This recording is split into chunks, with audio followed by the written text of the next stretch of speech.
शेतकरी वारकरी लाडक्या बहिणींची आयुष्यात सुखी समाधानाचे दिवस येऊ देत, शेतकऱ्यांवरील अरिष्ट दूर कर असं साकडं उपमुख्यमंत्री एकनाथ शिंदेंनी विठ्ठलाला घातलंय।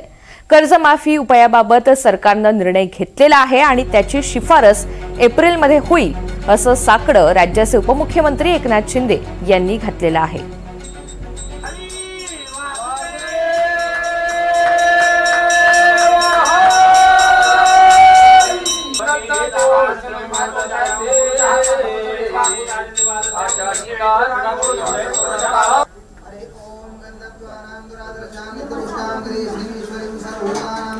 तर उपमुख्यमंत्री एकनाथ शिंदे यांनी आज सपत्नीक पूजा केलेली आहे। महाआरती सुद्धा संपन्न झालेली आहे आणि विठ्ठलाच्या चरणी त्यांनी आज साकडा घातलेला आहे।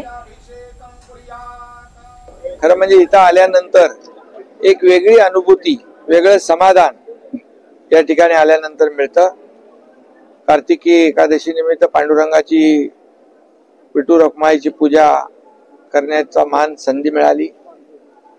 मी स्वतःला भाग्यवान समजतो आणि आज पांडुरंगाकडे एवढंच साकडं घातलं की आपला बळीराजा संकटात आहे।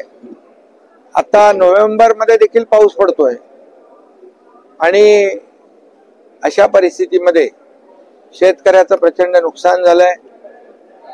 शेतकरी, कष्टकरी, वारकरी, आमच्या लाडक्या बहिणी सगळ्यांच्या जीवनामध्ये सुखाचे, समाधानाचे, आनंदाचे दिवस येऊ दे। महाराष्ट्रावरचं सगळं संकट दूर होऊ दे, सगळी अरिष्ट दूर होऊ दे आणि महाराष्ट्र कायम सगळ्या क्षेत्रामध्ये नंबर 1 राहू दे। दुसरं आमचं काय मागणं नाही।